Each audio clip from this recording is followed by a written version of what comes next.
पंगुं लंघयते गिरिं यत्कृपातमहं वन्दे परमानन्दमाधवम् कस्तूरीतिलकं ललाटपटले वक्षस्थले कौस्तुभं नासाग्रे वरमौक्तिकं करतले वेणुकरे कङ्कणं सर्वाङ्गे हरिचन्दनं सुललितं कंठे च मुक्तावली गोपस्त्री परिवेष्टितो विजयते गोपाल चूड़ामणिः फुल्लेन्दीवरकान्तबिन्दुवदनं बरहावतंस प्रियं श्रीमत्साङ्गुदारुकौस्तुभधरं पीताम्बरं सुन्दरं गोपीनां नयनोत्पलार्जिततनुं गोगोपसङ्घावृतं गोविन्दं कलधेनुवादनपरं दिव्यांगभूषं भजे।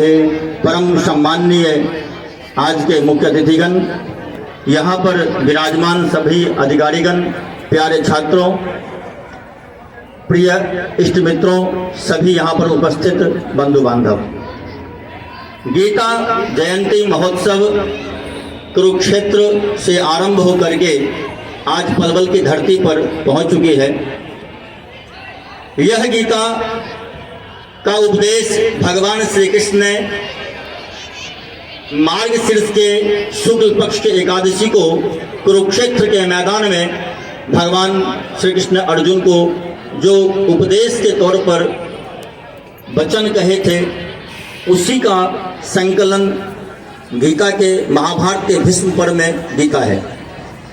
गीता में 7 अध्याय हैं, 700 श्लोक हैं। सभी विद्वानों ने यहाँ पर पूर्व में आकर के वर्णित किया है, लेकिन मैं सिर्फ कर्मवाद पर कर्म क्या है, गीता में भगवान ने अष्टांग योग के अंदर में अष्टांग योग का वर्णन किया है, लेकिन मुख्यतः कर्म योग पर विशेष ध्यान दिया है।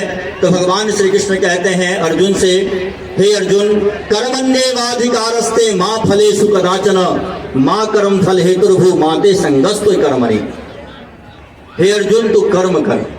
एक बात का तो भगवान श्री कृष्ण जहां भी जन्म से लेकर के और आखिरी समय तक भगवान ने साबित किया, श्री कृष्ण ने, अहम ब्रह्मास्मि, मैं ही परमात्मा हूं, मुझे पहचानो।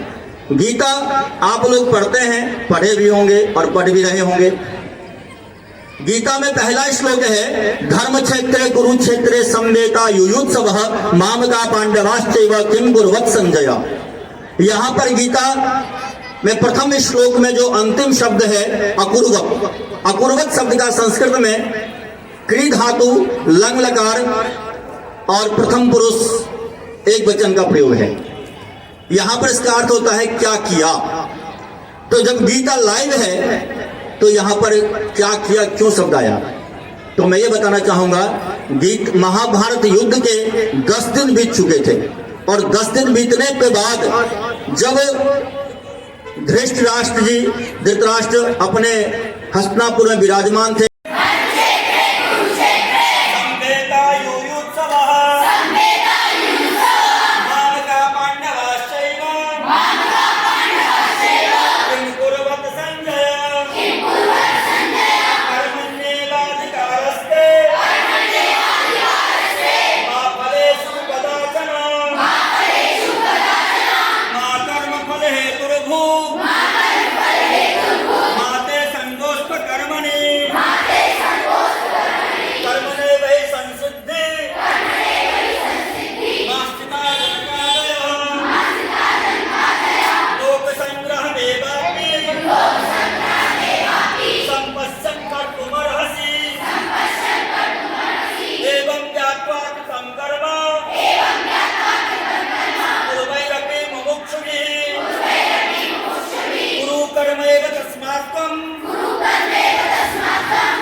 ब्रह्मण्यधाय कर्माणि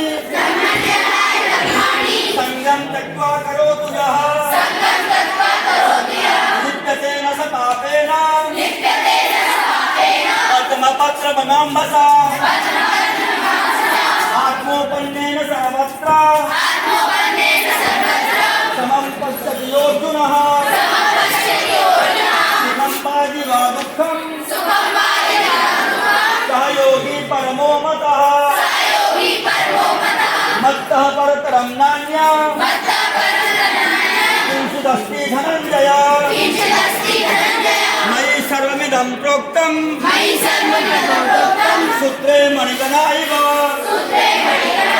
तस्मात् सर्वेषु कालेषु महानुस्मर्युद्धत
सात्विकं निर्मलं फलं रजतस्तु फलं दुःखं अज्ञानं तमसः फलं शरीरं यदमवाप्नोति यच्चामृतमतीश्वरः यहेत्वानि संयाति यहेत्वैतानि संयाति वायुर्गन्धनिवासयत देवी सम्पत्ति मोक्षाय निबन्धयामासुरी मतः मासु च सम्पदं देवी कविदातोऽसि पाण्डव सद्भावे साधुभावे च तदित्येतत् प्रयुज्यते प्रशस्ते कर्मणि यथा प्रतिष्ठे कर्मणि तथा सः शब्दः पाठयुज्यते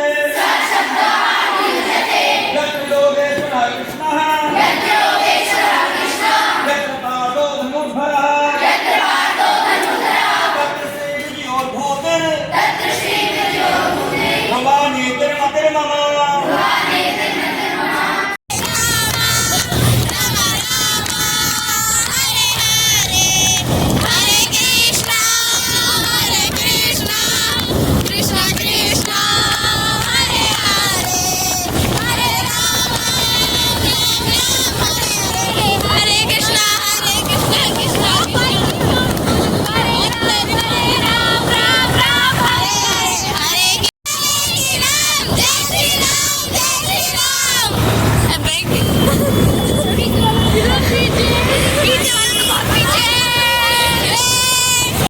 गीता का धर्म और अंतिम शब्द है मम, क्योंकि गीता का अंतिम श्लोक है यत्र योगेश्वरः कृष्णः यत्र पार्थो धनुर्धरः तत्र श्री विजयोर्भोक्तुर् ध्रुवानेत्र भद्र मम। मम तो भगवान श्री कृष्ण कहते हैं अर्जुन से, हे अर्जुन मुझे पहचानो, यानी पहले शब्द को और अंतिम शब्द को जोड़े तो बनता है धर्म मम। हे अर्जुन धर्म में ही हूँ, मुझे पहचानो। इसलिए सर्व धर्मान परित्यज्य मामेकं शरणं व्रज अहं तो असर पापेभ्यो मोक्षयिष्यामि मा शुचा। हे अर्जुन सभी धर्मों को छोड़कर तू मेरे शरण में आ जा, मैं तुझे सभी पापों से मुक्त कर दूंगा। और भगवान कहते हैं कर्मण्येवाधिकारस्ते मा फलेषु कदाचन मा कर्म फले हेतुर्भो मा ते संगस्त्वं कर्मणि। तो कर्म कर, और कर्म भी ऐसा कैसा कर्म कर, तो उचित कर्म कर। उचित कर्म क्या है? जो क्षत्रिय जो कर्म है, क्षत्रियों के लिए जो कर्म निहित है, क्षत्रियों का कर्म है राज्य का विस्तार करना, कोष को बढ़ाना। वैश्य का कर्म है व्यापार करना। इस प्रकार सभी जातियों के, 4 जातियों के कर्म बटे हुए हैं। तो जो कर्म है उस कर्म को कर, अकर्म न कर। और कर्म भी कैसे कर? जो समभाव हो करके, सुख दुख समय कृत्वा लाभो जयार्यो ततो युद्धा युज्यसम नैवं पापमवाप्स्यसि। सुख दुख लाभ हानि जय पराजय को बराबर समझ करके युद्ध कर, नहीं तो तू पाप का भागी बनेगा। और यदि इस युद्ध में तू मारा भी गया, हतो वा प्राप्त से स्वर्गम जित्वा वा भक्त से महिम तस्मात् उत्तिष्ठ कौन्तेय युद्धाय कृत निश्चय। तो इस युद्ध को करते हुए तू मारा भी गया तो तुझे स्वर्ग की प्राप्ति होगी। और तू यदि इस युद्ध को जीत लेता है तो इस धरती का भोग करेगा। दोनों ही प्रकार से तेरा भला होना है, क्योंकि जातस्य ही ध्रुवो मृत्यु ध्रुवम जन्म मृतस्य च तस्मात् परिहारार्थे न तुम सचुतमर्हसि। हे अर्जुन जिसका जन्म हुआ है उसकी मृत्यु भी निश्चित है, और जो मरा है उसका जन्म लेना भी निश्चित है। जब ये बात टाली नहीं जा सकती फिर शोक क्यों करता है? इस प्रकार से भगवान अर्जुन को उपदेश देते हैं और कहते हैं यह आत्मा नित्य है, निरंतर है, अजन्मा है, अविनाशी है, शाश्वत है। इस आत्मा को कोई मार नहीं सकता। ये शरीर मरता है, शरीर में रहने वाला आत्मा कभी नहीं मरता, क्योंकि वासांस जीर्णानि यथा विहाय नवानि गृह्णाति नरोपराणि तथा शरीरानि विहाय जीर्णा नन्याति संन्याति नवानि देहि। जिस प्रकार हम पुराने वस्त्रों को त्याग कर नए वस्त्र धारण करते हैं, उसी प्रकार यह आत्मा पुराने शरीर को छोड़ करके नए शरीर को धारण करते हैं। जब यह शरीर किसी लायक नहीं रहता, उठने बैठने लायक नहीं रहता, तो इस शरीर का आत्मा परित्याग कर देता है। आत्मा अजर है, अमर है, शाश्वत है, नित्य है, निरंतर है, अजन्मा है, अविनाशी है। नैनम छिन्दन्ति शस्त्राणि नैनम दहति पावकः न चैनम क्लेदयन्ति यन्त्यापो न शोषयति मारुतः। इस आत्मा को ना तो शस्त्र काट सकता है, ना अस्त्र काट सकता है, ना इसको हवा सुखा सकती है, ना पानी से गीला कर सकता है। यह आत्मा अजर अमर है। हे अर्जुन इसीलिए तू सभी कुछ को छोड़ करके सर्वधर्मान परित्यज्य मामेकं शरणं व्रज अहं तो असर पापेभ्यो मोक्षयिष्यामि मा शुचः। तू सभी धर्मों को छोड़कर तू मेरी शरण में आ जा, मैं तुझे सभी पापों से मुक्त कर दूंगा। और भगवान के वचनों को सुन करके अर्जुन का मन प्रसन्न होता है। अर्जुन के मन में बैठा हुआ जो भय था वो मिट जाता है, विषाद दुख था